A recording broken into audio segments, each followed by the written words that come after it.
Hi, and welcome to DesignWhys. I'm Nick. And I'm Jack. And welcome to our DW on the road follow-up from yesterday's D3DLive. So here at DesignWhys, our mantra has always been to question everything. Yesterday kicked off with a guy called Dominic Wilcox, who essentially has that nailed.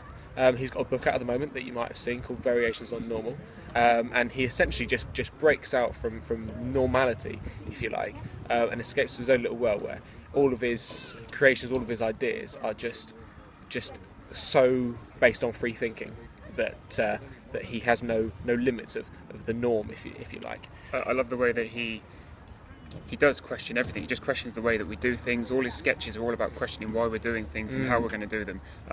And yesterday at D3DLive, he showed some of those sketches, and he had the audience in fits because although they're very real solutions to problems, they're just approached in a completely different fashion, and they are entertaining and they are amusing. Absolutely. He did run us through quite a few of those, and he mentioned something that's quite interesting, and that was that he believes that drawing is essentially the shortest distance between his imagination and ours. Yeah, sure. And that sort of struck a nerve with us, and it rolled on throughout the day because once we had finished watching Dominic Wilcox and his fantastic presentation, we rolled on to a guy called Chris Chang, didn't we? Yeah, and I think this was an absolute surprise to us because we hadn't come across him before. We penciled in his talk as one of interest, so we went along, and he was touching on a lot of the same things that Dominic Wilcox was, I think. Yeah. And he stripped it right back, and his talk on the ever-evolving sketch was talking about how drawing, sketching, scribbling is fundamentally part of the human makeup, and it's part of being human. And before language came along, people were drawing. Yeah. And people always draw. And for us, this was just absolutely fascinating. It was. And he raised a question. He showed a little video about his daughter drawing at the age of 1.5 or something, I think. Yeah. And he was just saying and explaining about the freedom that she appeared to have. And she just drew, and it was irrelevant what she was drawing, and she just enjoyed the act of drawing. And at some point this drops off, doesn't it? And he raised the point that at some point this drops off and disappears, and this again is an interest of ours, and I just find it absolutely fascinating that other people have the same questions that we have here at DesignWhys. Absolutely. There's this conviction, isn't there? Just going back to something you said a minute ago, that there's this conviction as adults to draw meaningful things, and we almost limit our imagination in that sense, which is why I think the 1.5-year-old girl video was so impressive, really, because it really just did highlight the fact that at that age there is no convictions into what. No, and what you can draw, and it's complete freedom, isn't it? It's complete freedom. It definitely is, and he said that there should be no stigma. Just do it. Just get on and go crazy. Draw. And another quote of his was that crappy sketches, we need more of them. And I think we couldn't agree more. Absolutely. It's just a case of, and we're guilty of it ourselves of not doing it enough, but it's just a case of getting down and doing it and getting these crappy sketches out there. Very self-critical, aren't we? Indeed, just as humans, I think we are anyway. Yeah, 100%. So the question to come out at the end of that was, I think, at what point does a child begin to have an emotional attachment to that drawing? At what point do they become conscious of what they're drawing? Yeah. And that's a really interesting question that maybe we should look at further down the line, I think. Yeah, most certainly. Yeah. So the next conference we went to was a guy called Mark Sanders, who essentially was trying to dispel these myths between designers and engineers. And what he was saying as an overview was that they can't be treated on an individual basis anymore, because within engineering there's design, and within design there is engineering. Yeah, and I think what he was getting at was the fact that within all design there's engineering, and within all engineering there's design. And gone are the days of the two being divided, and you have to have both aspects, and therefore it's no longer any good being a designer or an engineer. You have to be bits of both to cover all that ground. He then moved on to what I thought was quite a brave subject, and talking about patents, and he was essentially saying that unless you're one of the big players, unless you're a Google or an Apple or maybe even a Facebook or someone, really, he didn't quite put it like this, but patents are a waste of time. They're a lot of money, they take a lot of time, and essentially you're probably better off just going out there and doing it. I think that was the crux of what he was getting Absolutely, yeah, 100%.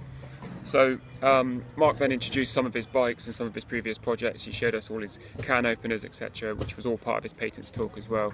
From my opinion, I just thought it was fascinating, it was interesting, and it was a pleasure to hear him talking about it. Absolutely. So rolling on from that was someone who I think we find almost inspirational because this was a real surprise as well, wasn't it? It was. Essentially, a woman called Sarah, who essentially was just bogged down with the everyday. She found herself in an experience on a plane where it was a case of she felt uncomfortable in her surroundings because she didn't feel that her property was safe. She was wearing a backpack. A guy in front of her, also wearing a backpack, kicked off a little bit because he felt that she was getting a little bit too close. And the overall message that came out of this in Sarah's mind was that why do we feel so insecure about our belongings being on our back, and what can we do about it? So Sarah's had this wonderful idea about putting zips essentially on the other side of a rucksack and enclosing the whole thing, so you can be sure that anyone stood behind you can't get any access to your personal belongings. Absolutely. But tell us what's interesting about that, Nick. What she mentioned about riot, essentially. You mean? Yeah. And about this what she calls a revolution in user thinking, and how essentially there's a fundamental problem with the rucksack, and that is the fact that anybody else other than you can gain access to your stuff. Yep. When it's on your back. So she got to the point that she was saying that actually products should all be about the user, and her product, the Riot bag, only exists because the users want it. And this brought about this revolution in user thinking. And for me, I don't know about you, Jack, but for me it was just an absolute breath of fresh air, really, seeing this girl who had no background in product design. That's the key, isn't it? I assumed she was from product design, but yeah, that's not absolutely. the case at all. And she's gone through Kickstarter, she's raised all the capital, she's gone through prototyping, she's done all the iterative process that every other product design person and designer would, and she's now got this bag, and she's launched this bag, and she's got a production run, and she's selling them online, and I just think that's absolutely fantastic. It's just quite simply inspirational, isn't it, really? Absolutely it is, and it is a revolution in user thinking. It is. And we, from yesterday, we wish her the best of luck over the coming months, and absolutely, we'd love to see where Riot goes.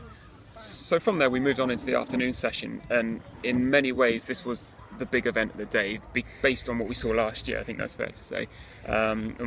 We went to see Mark Shaler talking about how design is no longer enough. So a bit of background: last year he said that designers are superheroes, that you need to get out there, do it, and design ourselves out of this trouble that we're in.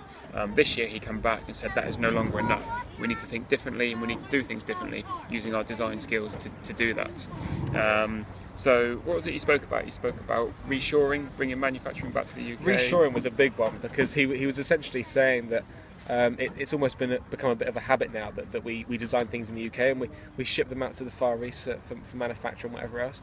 And actually, we need to start thinking now about bringing that back into the UK, the manufacturing side of it back into the UK, because there doesn't appear to be quite such a divide now between the likes of Europe and the Far East.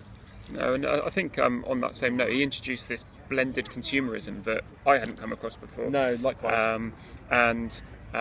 Basically what he's saying is that he used to have the higher end and the lower end, and the people that shopped in the high-end supermarkets, the people that shopped in the lower-end supermarkets, and there's a massive divide between the two. And that's essentially why things went out to the Far East, why things were put out there, because they were able to be made cheaper out there. Essentially they were worse products, but people were gaining, the people in the lower end of the spectrum. Yep.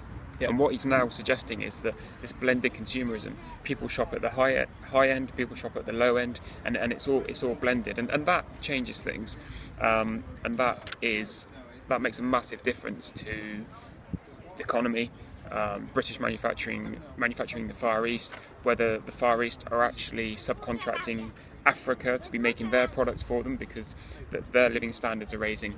And essentially the whole motto of this whole talk was that we need to get into a routine of think, design, make, all within the UK, and that was the key. That's really what he was trying to get across there. Definitely.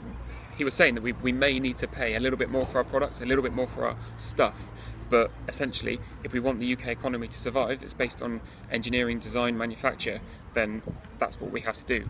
Bring it back home, start making these things in the UK, and start being proud of what we're making, essentially, I think. Absolutely. So on to someone who we managed to spend a bit of time with yesterday morning. We purposely made the trip up the day before so we could get here nice and early, because there was one thing we particularly wanted to delve into a little bit more, and that was the guys from Onshape. And these guys have taken the general business model of CAD system, and they've completely thrown a spanner in the works, because they've gone, we need to start thinking about accessibility, and how people can start modelling and essentially creating ideas wherever they are.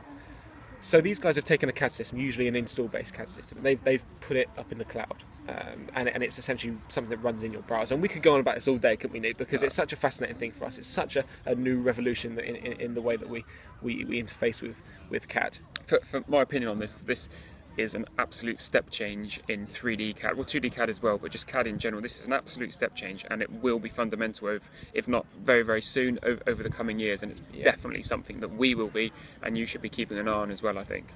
So this is a bit more of a bigger subject really, so we're going to put something in our blog about this, a bit more detail, a bit more in depth, and we'll give you a bit more info about this, so catch up with that on our blog. We're not going to do that right now.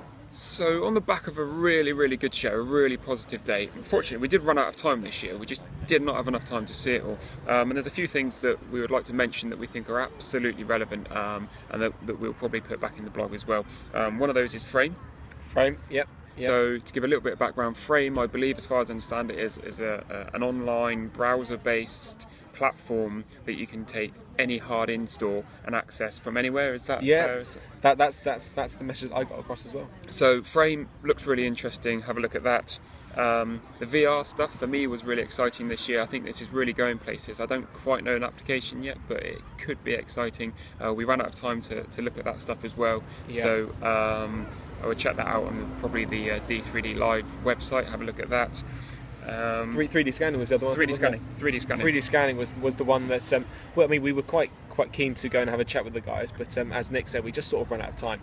And the big question for us at the moment with 3D scanning is almost like resolution, isn't it? Really, we want to know the limitations of this technology, because it's something that we haven't looked into in a great deal before.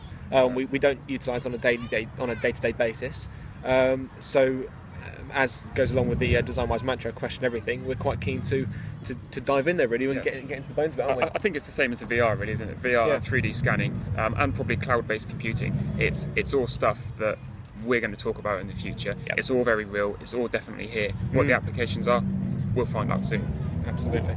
So if you're looking for some more information on DesignWhys and our experiences at yesterday's Develop 3DLive, be sure to check out our blog, and that's www.designwhysblog.wordpress.com. And you can also follow us on Twitter at @design_whys. Be sure to check in next week, early next week, for a podcast, and we'll hope to see you very soon on DesignWhys.